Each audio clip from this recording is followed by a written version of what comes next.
हमारे साथ मौजूद है। मैं आपसे जानना चाहूंगा, चंदा का जिन लड़कों ने अपहरण किया था उसके पीछे मकसद क्या था, मोटिव क्या था? क्या वहां पर जो इन्वेस्टिगेटिव एजेंसीज हैं उन्होंने मोटिव क्लियर किया कि क्यों अपहरण किया गया था?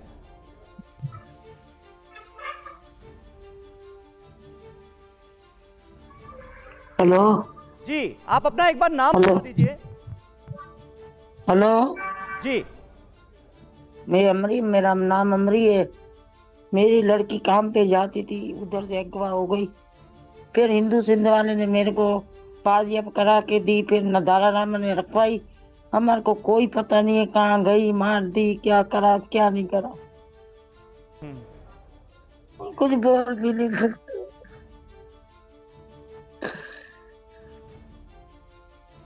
तो आपको अपनी बेटी के बारे में अभी भी कोई जानकारी नहीं मिली है? मेरे को पता नहीं है कहाँ है कहाँ नहीं है। बाकी हिंदू सिंध वाले ने मेरी मदद करी थी, मेरे को उधर से बाजियां भी करवा के दी, मेरे को राशन भी दे रहे थे, अभी भी मेरा ख्याल रखते हैं। हिंदू सिंध वाले हमारे से पूछता है क्या हाल है, अल्लाह मालिक है, चंदा आ जाएगी। हमारे को ये हिंदू सिंध वाले का सहारा है। मेरा बुढ़ा बीमार है, मेरी बच्ची कमाती है, मैं किराए पे रहती हूँ, मेरा घर भी नहीं है। मेरी अभी भी काम बंद हो जाते हैं। अमीर जी, कोर्ट ने तो ये ऑर्डर दिया था ना कि चंदा जो है वो अब आपके साथ ही रहेगी। अभी तो हमने देखी नहीं है, पता नहीं मार दी, पता नहीं है, पता नहीं नहीं है, ये पता नहीं है कौन सा शहर में है, हमारे को नहीं पता है। आपको क्या लगता है, आपको क्या लगता है कौन लड़के वो थे जिन्होंने चंदा को किडनैप किया, अपने साथ ले गए? लोग थे, बलुचिस्तान के मजदूर लोग थे, ये लेके गए। मेरे को कोई पता नहीं है कहाँ नहीं है। बाकी बाजियाब करवाए थे, हिंदू सिंध वाले ने मेरी मदद भी करी थी, अभी तक मेरे रास्ते में है। बाकी मैं गरीब हूँ, मैं नहीं पहुंच सकती थी, ये हिंदू सिंध वाले ने मेरी मदद करके बाजियाब कराई थी, दारा रामन में भी रखवाई थी, फिर दारा रामन में से गई है, हमारे को कोई पता नहीं है।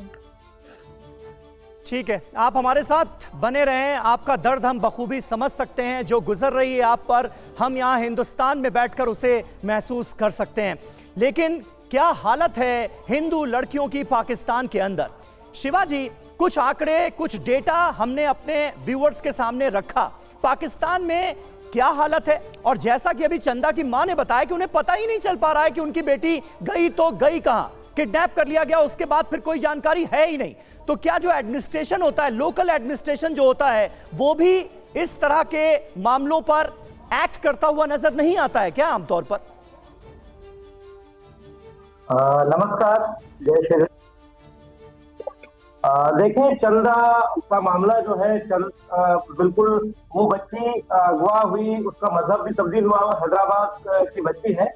इनकी जो माँ बात कर रही है, इन आमरी नाम इनको पता है, फर्स्ट से हमारा रास्ता हुआ और उनकी एफआईआर भी दर्ज करवाई, बच्ची से इनके लिए एहतजाज भी किए, यहाँ की गवर्नमेंट से भी हमने बातें की, पुलिस के जो इदारे हैं उनसे भी बात हुई, हमारी इंटेलिजेंस जो इदारे हैं उनसे भी हम रास्ते में रहे इसी केस पे, और बड़ी मेहनत के साथ हमने इस बच्ची को बलूचिस्तान से वापस करवाया था। और उस बच्ची को वापस करवाने के बाद उसका जब मेडिकल हुआ तो बच्ची नाबालिग साबित हुई। हालांकि हमने कोर्ट में उसी टाइम भी ये कहा था, हमारे मुखला भी थे, मैं वहाँ सरजमीन पे था, उनकी वीडियो तस्वीरें आज भी social media print electronic media पे मौजूद है। तो हमने, हमारे वकील ने जज साहब को कहा कि सर ये नाबालिग बच्ची है, आप इन पे जो है, हमारे पास एक कानून है 2013 से फिर चाइल्ड मैरिज रेस्ट्रेंट एक्ट मौजूद है, तो आप उसके तहत कार्रवाई करें। लेकिन मुझे अफसोस की बात है, मुझे दुख उस बात का हुआ कि उस पे कोई अमल नहीं हुआ। हालांकि हमारे कानून है, मैं बार बार वहां इस बात कर रहा था कि भाई जब ये कानून आपका बना हुआ तो उस पर अमल आप करवाएं। इस बच्ची के मामले पे एफआईआर तो हुई, लेकिन वो अगवा की हुई, उसमें सेक्शन जो लगने चाहिए थे, जब बच्ची बाजियाब हुई है तो एक नाबालिग बच्ची के साथ शादी कानूनन जुर्म है, 18 साल से कम उम्र सिंध के अंदर ये कानून मौजूद है। लेकिन हमारी किसी ने भी नहीं सुनी, बच्ची फिर भी इनको जो दारुल में भेजा गया, और दारुल के बाद अब न हमें पता, अब तक कुछ पता चला है दारुल में भी बच्ची वो मौजूद चंदा नहीं है, अब फिर कहाँ है कुछ पता नहीं चल रहा है। इनके जो वालिदा है, मदर, अभी जो लाइव है इस प्रोग्राम में, उनको पता है, वो भी आपको हमारे बारे में बताएंगी।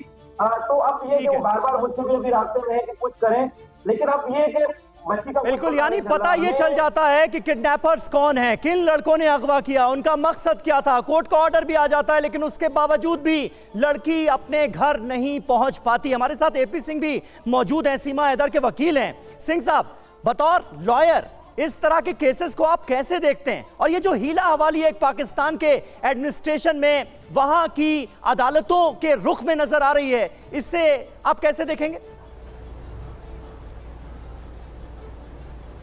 नहीं, देखिए, लगातार जो 14 अगस्त विभाजन की विभीषिका हुई इस देश के लिए दुखद था।